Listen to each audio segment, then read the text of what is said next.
Amém. Amém. A graça e a paz de Jesus.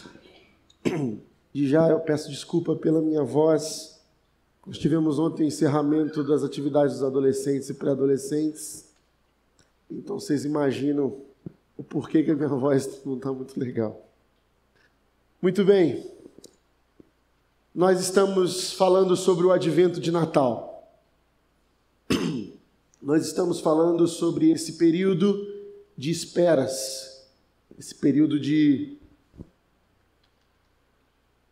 em que nós aguardamos a chegada. E nós sabemos que um dia Jesus veio, numa data, e habitou aqui, morou aqui, viveu entre nós, nasceu o Salvador Jesus. E por isso nós também sabemos que Ele morreu por nós, ressuscitou e que voltará. Então continuamos vivendo este advento. E hoje, essa manhã, eu queria ler um texto de vocês que está no Evangelho de João. Um texto que chama muito a atenção de todos nós, porque é o único milagre de Jesus narrado nos 4 evangelhos. Nos 3 evangelhos sinóticos e no Evangelho de João. É o texto que nós costumamos conhecer como a multiplicação dos pães. E esse fato, obrigado, Cirilo, esse fato de este texto, esse milagre aparecer narrado em todos os evangelhos, é algo realmente para que nós pudéssemos parar atentamente, ler e entender o que há de tão importante nesse milagre que nenhum desses autores viu a possibilidade de tê-lo fora dos textos sagrados, dos evangelhos, da narrativa da história de Jesus aqui entre nós. Então abra sua Bíblia em João, capítulo 6. Evangelho de João, capítulo 6.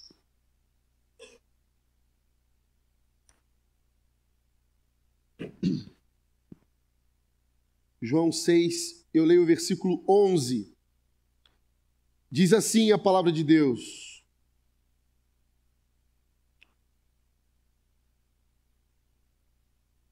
Então Jesus tomou os pães, agradeceu a Deus e os repartiu entre o povo. Em seguida fez o mesmo com os peixes, e todos comeram à vontade. Pai querido, Pai de amor, a Tua palavra encontre lugar no nosso coração, no nome de Jesus. Amém, amém, amém. Muito bem, a história é a seguinte: há uma multidão seguindo Jesus. Há uma multidão que reconhece em Jesus um homem que está curando enfermos, que está fazendo sinais e prodígios. E essa multidão está interessada em alguma coisa que diz respeito ao Mestre. Essa multidão vê em Jesus alguma possibilidade de cura, de refúgio, de consolo, e essa multidão o segue. E quando eles se assentam para ouvir o que Jesus tem a dizer, a falar ou a fazer, quem sabe ali no meio dessa multidão eu consigo fazer alguma coisa com Jesus, há um problema logístico. E cada um dos autores dos evangelhos vai narrar de uma forma diferente algo que estava acontecendo ali. Estava ficando tarde. E as pessoas não tinham o que comer. Os discípulos de Jesus não carregavam com eles suprimentos logísticos para alimentar as pessoas que o seguissem. Aliás, os discípulos de Jesus não carregavam nada. Eles seguiam Jesus. E aí, o Evangelho de João, um pouco antes desse versículo que lemos, vai dizer: tudo bem, está a multidão aí, o que nós vamos dar para eles comerem? E aí Filipe, que eu acho que devia ser batista, vira para Jesus e fala assim: nem todo o dinheiro do mundo dá para alimentar, nem que a gente trabalhasse por vários anos, dá para alimentar essa galera. A verba está curta, manda embora. Né? E Jesus vira para os discípulos e diz: o que vocês têm? É interessante isso, de Jesus perguntar para os discípulos o que vocês têm. Quando Filipe já tinha falado que nem todo o dinheiro que eles se juntassem para dar de todo o trabalho ia dar para alimentar a multidão. Mas Jesus ainda assim insiste e fala, o que vocês têm? E aí Filipe e André, na verdade, irmão de Simão, Pedro, vai dizer assim, ó, a gente tem um rapaz aqui, um menino, que tem 5 pães e 2 peixes. Alguns dizem que esse menino devia ser gordo igual a mim, assim. Porque para carregar 5 pães e 2 peixes para ele no cesto era muita coisa, né? Para uma criança, é um menininho gordinho, talvez. A mãe preparou a sua marmita, falou assim, filho, você vai ficar muito tempo fora, toma 5 pães e 2 peixes para você. Então, esse menino come bastante. Enfim, e esse menino dispõe os 5 pães e 2 peixes para Jesus. Jesus fala para os discípulos, mandem que o povo se assente. Nos outros evangelhos, Jesus vai dizer assim, mande que esse povo se sente, formem grupos de 50 e 100. Dividam eles em grupos menores. E aí Jesus pega os 5 pães e 2 peixes e agradece. A primeira atitude de Jesus é agradecer, abençoar e partilhar. O que também nos chama a atenção, porque os discípulos já haviam dito que para alimentar aquela multidão era necessário muita coisa. 5 pães e 2 peixes não dariam nem para o menino gordinho que trouxe o lanchinho. Jesus está agradecendo o pouco que tem. E quando ele agradece o pouco que ele tem, ele está nos ensinando seus discípulos, prestem atenção. Eu não quero saber o quanto vocês têm, mas agradeço. Agradeço. Segunda coisa que Jesus está ensinando é, o que vocês têm, deem para mim. Eu não perguntei o quanto vocês têm. Eu perguntei o que vocês têm. Agora deem para mim. E agradeço. E quando ele agradece, ele começa a repartir os 5 pães e 2 peixes. Eu fico imaginando que devia ser uma cena muito impressionante. Parecia sabe aquelas cenas que a gente vê em filmes de comédia antigo, o carro de palhaço que vai saindo de um fusquinha, um monte de gente, você não imagina de onde vem tanta gente que sai daquele fusquinha? Eu fico imaginando que o cesto com os 5 pães e 2 peixes poderia ser igualzinho.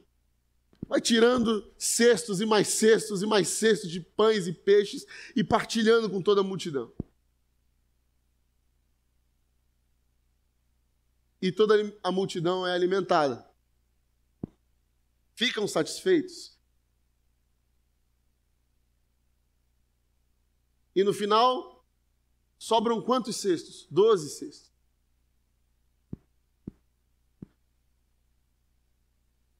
Algumas lições sobre repartir.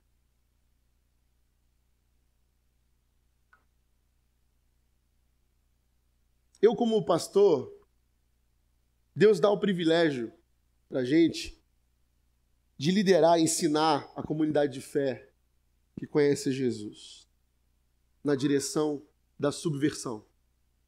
A igreja não é um lugar que está em paz com a cultura desse mundo. A igreja não é um lugar que está ok com o que está acontecendo aí fora. Nós somos uma igreja que deve ser ensinada a caminhar num local de subversão. Por quê? Porque tudo que fazemos dentro e fora deste prédio, ele carrega o peso dessa responsabilidade de desfazer as amarras que nos prende a esse sistema da Babilônia. Nós nos reunimos aqui semanalmente para ver, ouvir, aprender juntos, porque o sistema tenta nos empurrar para uma vida isolada, uma vida de satisfação individual. Nós deixamos, por exemplo, de trabalhar uma vez por semana, nós separamos um tempo de descanso, de Shabat,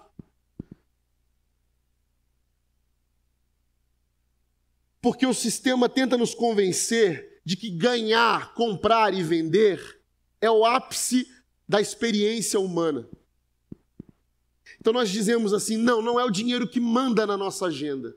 Nós nos reunimos, nós deixamos de trabalhar, nós descansamos para dizer que a nossa agenda está nas mãos de Deus. Nós sentamos ao redor da mesma mesa para partilharmos o pão, porque o sistema tenta nos ensinar que devemos sentar apenas com aqueles que compartilham da mesma ideologia e que pensam igual a gente de maneira hegemônica. E Jesus nos ensina a sentar na mesa com diferentes. E abrimos a Bíblia para sermos confrontados com a contradição, já que o sistema nos engana dizendo que nós estamos sempre certos. Pois bem, dito isso, olhar para repartir, a primeira coisa que nós precisamos aprender é que repartir é diferente de dividir. Nós crescemos ouvindo as operações matemáticas e nós chamamos de números perfeitos aqueles números que a divisão dá correta, o mesmo número para cada um. Mas repartir não tem a ver com divisões de números exatos e perfeitos. Repartir tem a ver com saciar as necessidades de cada um, conforme a necessidade de cada um. Repartir é sensível à necessidade de cada um. Dividir é dar partes iguais para todos, sem ouvir, sem prestar atenção no que o outro precisa receber. Porque o que eu preciso receber é diferente do que você precisa receber. Repartir tem a ver com saciar necessidades, porque tem a ver com graça. E graça, ela excede medidas. Graça excede medidas. Graça não tem a ver com a nossa conta exata. Deus não era bom em matemática, nunca foi. 1 mais 1 é igual a 1. 5 pães e 2 peixes alimentam uma multidão. Todos nós juntos somos apenas um só corpo. Três pessoas são uma pessoa. A matemática divina não faz sentido para a gente e ele reparte. E repartir não tem a ver com dividir. Porque o que você precisa não é o que eu preciso. E é por isso que Jesus reparte com a multidão. E é por isso que sobra também. Porque a graça não tem a ver com medidas exatas, tem a ver com sobra. E toda divisão que termina com o resto, para nós é chamada de divisão imperfeita, mas para Deus é graça, porque é repartir. Nossa identidade está ligada a repartir. Não é Jesus, por exemplo, no caminho de Emaús, que não é reconhecido pelos seus discípulos nem quando expunha as Escrituras. O coração dos discípulos ardia, mas ele ainda na exposição das Escrituras não era reconhecido. E quando Jesus foi reconhecido? Quando tomou o pão, agradeceu e repartiu. Nós, discípulos de Jesus, somos reconhecidos quando dividimos, não, quando repartimos o pão. Porque é quando sentamos à mesa, repartindo o pão, é que nós revelamos aquele que reparte o pão. Quando no nosso coração há repartir, nós colocamos esse repartir para fora e o repartir ganha vida, ganha sentido, ganha identidade. Nós somos chamados a repartir por identidade, por identificação. Jesus repartiu, eu reparto. Repartir não tem a ver com medidas exatas, o que significa que nem sempre você vai comer. Porque repartir tem a ver com doar de si mesmo tudo o que se tem. O menino não pegou metade dos 5 pães e dos 2 peixes para ele e deu outra metade. O menino entregou tudo nas mãos de Jesus, ensinando para nós que quando colocamos tudo o que temos nas mãos de Jesus, sabemos que tudo pode acontecer.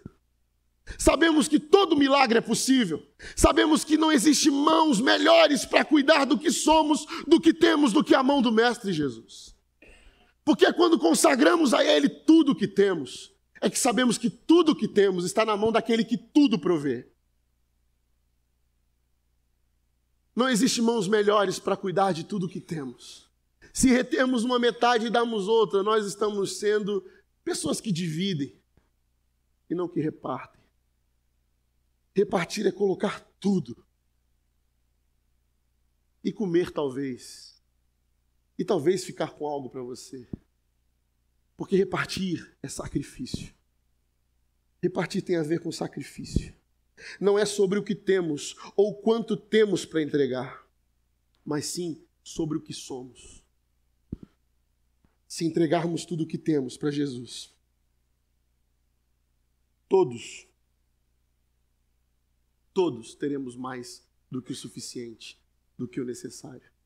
Se entregarmos tudo o que temos para Jesus, todos teremos mais do que o suficiente para nós. Jesus se repartiu. Jesus se diz pão da vida. O pão que se repartiu por mim e por você. Não é simplesmente não tem a ver simplesmente com o material, tem a ver com uma pessoa. Uma pessoa que se reparte, que vai para a cruz para se repartir. A cruz, o sacrifício, é um repartir da vida.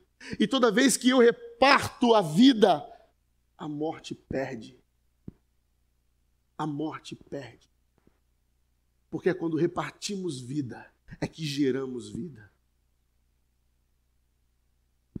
Rodrigo, o que isso tem a ver com o Natal? Eu vou dizer algumas coisas sobre o que isso tem a ver com o Natal. A primeira delas, Jesus é o pão do céu que desceu. Mas não é como o maná, em que caía no deserto e as pessoas ficavam preocupadas se ia dar para amanhã ou para depois e tentavam guardar, e Deus falou, não guarda, eu vou prover. Jesus é o pão que cai do céu para saciar plenamente todas as nossas necessidades. Ele não dá o que queremos, Ele não dá o que merecemos, Ele dá o que a gente precisa. Jesus é o pão do céu que nasceu. Nascer, parir. É interessante porque a palavra repartir, ela tem como raiz etimológica a palavra compartilhar e a palavra partilhar. Mas também eu encontro nas raízes dessa palavra uma raiz comum ao do parto. Partio é a raiz de repartir e de parir. Por quê? A princípio a gente não vê muita conexão, talvez a gente dê uma forçada para entender, mas fica muito claro que quando uma mãe pare, ela está repartindo vida. Ela está gerando vida num repartir. Quando Jesus nasce, ele nasce para repartir vida. Quando ele ressuscita, ele gerou vida. Para quê? Para que eu e você carreguemos a responsabilidade de continuar repartindo vida. Para que os ambientes de morte sejam vencidos a cada vez que eu reparto tudo que eu tenho. Tudo que eu tenho. Toda vez que eu reparto a minha vida. Toda vez que eu entrego tudo que eu tenho nas mãos de Jesus, eu gero vida e a morte é vencida. E por que isso é subversão? Porque nós estamos acostumados com a lógica matemática do dividir. Nós somos criados com essa lógica de que dividir tá bom. Todo mundo fica feliz. Nós vivemos num mundo que diz que a lógica piedosa, pseudo-piedosa, é você ajudar com uma parte do que você tem. Ajude com uma parte do que você tem. Mas a lógica do Evangelho é que não é que ajudar ninguém, é dê tudo que você tem. Você não vai estar ajudando a alguém, você vai estar realizando um compromisso com alguém, de sentar na mesma mesa que ele e dizer, eu sou como você, mendigo, que precisa do pão vivo que desceu do céu. Então, eu entrego tudo nas mãos desse pão vivo que se repartiu por nós, para que ele nos dê tudo que é mais que suficiente para nós. Eu estava vendo uma palestra de um professor muito conhecido de nós, e ele contou uma história muito interessante na década de 90, quando alguns professores levaram alguns índios selvagens, os chefes das tribos selvagens, para conhecer o mercado municipal de São Paulo. Porque para os indígenas, a cultura de comida é a cultura do dinheiro. eles não conhecem dinheiro em espécie, moeda. Eles conhecem comida e trocam comida por comida. Então eles levaram esses caciques no mercado municipal. E aí eu achei interessante ele contando a história de que o cacique olhou aquele monte de comida. Quem já foi no mercado municipal sabe disso.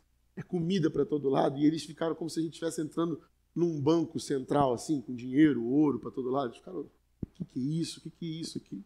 E aí, uma das coisas que chamou a atenção de um cacique, o professor diz, não chamou a atenção de mais nenhuma pessoa, que foi quando o cacique olhou para uma criança negra, pobre, no chão, comendo os restos que caíam das caixas de frutas e verduras que passavam. Alguma batata estragada, uma folha que caía, uma fruta que ficava no chão. E aí ele, o que é isso aqui? O cacique perguntou para eles, eles falaram assim, isso aí o quê? Isso aqui, esse menino aqui. Esse é um menino. Aí o cacique olhou, mas por que ele está comendo? O que ele está fazendo? Ele falou, está comendo. E aí o cacique ficou em silêncio por alguns minutos e depois ele olhou para uma pilha de batatas assim numa vitrine e falou assim, por que ele está comendo dali, do estragado, não está comendo daqui? Aí o pessoal que estava com ele falou assim, porque ele não tem dinheiro. Aí, por que ele não tem dinheiro? Aí ele falou que os professores na hora já estavam meio com raiva dele, queriam dar um tapa no cacique, porque estava meio cutucando uma coisa que pra gente, a gente deixa meio que tapado, né? Velada. E ele fala, porque ele é criança, ele não tem dinheiro que ele é criança. Mas por que o pai dele não tem dinheiro? Ele não tem dinheiro. E por que é assim? Ele fala, aí os caras falam, porque aqui é assim. E aí esse professor falou assim, que é muito interessante a nossa construção. Quando a gente cresce com escola, nas igrejas e dentro das nossas casas, com as nossas 3 refeições por dia, é muito fácil a gente se esquecer do porquê que é assim. E por isso não chama a nossa atenção, porque é normal. Porque é normal. Mas para esse selvagem, não é normal ter uma pilha de comida aqui e uma criança comendo do chão estragado aqui. Porque para ele, talvez toda criança tinha que ter direito à comida. E para a gente se tornou normal. Eu ouvi essa palestra e eu fiquei pensando, a igreja tinha que ter esse olhar do cacique. Esse olhar de que isso não é normal. Não é normal as pessoas mendigarem quando a gente tem sobrando. Eu não estou convocando vocês a serem uma instituição, uma ONG, porque fazer coisas boas, a gente tem muitas instituições que estão aí por aí fazendo. Mas eu estou convocando você a ser como um menino que de alguma forma reconheceu nele um mestre que não tem outra mão aqui, a quem eu posso entregar tudo que eu tenho, senão a ele. Porque eu sei que se eu entregar para ele, tudo que ele fizer vai ser suficiente para todos nós. Mas nós estamos retendo. A nossa oração não é, Senhor, eu quero sair pela rua aí, distribuindo cesta básica para mendigo, para morador em situação de rua. Eu quero sair por aí repartindo vida. Não tem a ver o quanto eu tenho, o quanto eu tenho no banco. Tem a ver sobre quem eu sou. O quanto eu ainda estou retendo comigo que não dividi. O que eu tenho comigo ainda que eu não reparti. O que eu não coloquei à disposição de Jesus. Que sabe tornar o pouco em o suficiente. O que eu ainda não fiz na minha casa para que nascesse a ressurreição. O nosso advento de Natal é nascer a ressurreição no nosso coração todos os dias. Porque quando nasce a ressurreição no nosso coração, a nossa vida se reparte e gera vida. A nossa vida se reparte e vence a morte. A nossa vida se reparte e ganha força. A nossa vida se reparte na mesa.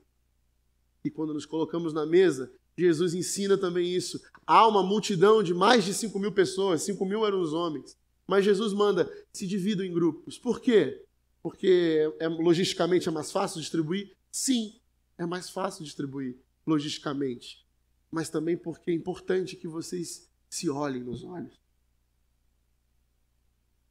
É importante que numa multidão não venha todo mundo igual bichos vorazes e se alimentem até saciar, mas que se repartam entre 50, 100, para que haja uma mesa. E eu fico imaginando que haviam mesas imaginárias ali de 50 e 100 pessoas partindo o pão. Porque é importante para Jesus é a relação em que há em vocês. Quando repartirem, façam isso em memória de mim. Quando se repartirem, façam isso em memória de mim. A ceia do Senhor nunca foi apenas sobre dois elementos, mas foi sobre uma vida que se reparte e gera vida. Porque no final desse texto de João 6, o que acontece? Acontece o seguinte: a multidão começa a gritar, ele é esse profeta que haveria de vir sobre a terra. E Jesus vê e começa a reparar que eles querem fazer de Jesus um rei, mas não um rei que Jesus é, mas um rei que pudesse dar sempre o que eles precisam para comer. E quando Jesus olha isso, ele fala, não, e se retira. E vai embora sozinho. E o que ele deixa? O que ele deixa para trás? 12 cestos. O número exato de discípulos. A sobra é o número exato de discípulos. Ele deixa um cesto na sua mão. Um cesto na minha mão. Repartam. Eu não sou um rei político. Eu vim para que vocês tenham vida. E vida plena. Continue repartindo os cestos de vocês. Para a glória de Deus. Amém. Nesse Natal, que a ressurreição nasça no seu coração. E quando Jesus perguntarem para vocês o que vocês têm, digam para Ele na mesma hora: tudo o que eu tenho e o que eu sou é teu, Senhor.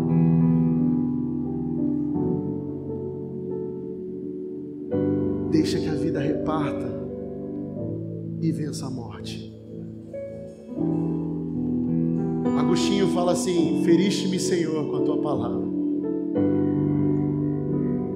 Essa palavra me feriu essa manhã, essa semana inteira.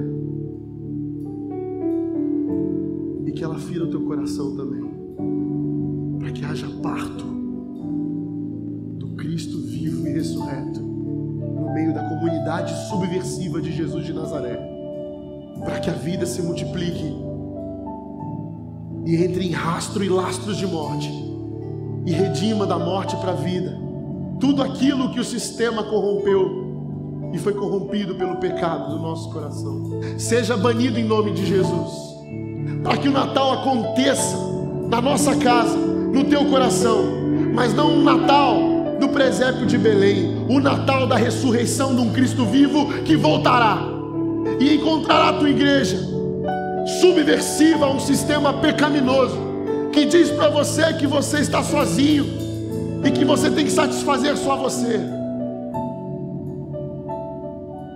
Não faça como o nosso antigo homem que come do fruto para partilhar, mas pegue o pouco que se tem, entregue ao Salvador, que dá graças e reparte. No nome poderoso de Jesus, para a glória dele, que o Natal aconteça no teu coração. Abra a tua casa, derrame as bênçãos de Jesus sobre a sua mesa e reparta a vida para a glória de Deus. Que a ressurreição nasça no teu coração, que ele reine sobre a tua igreja. Amém, amém.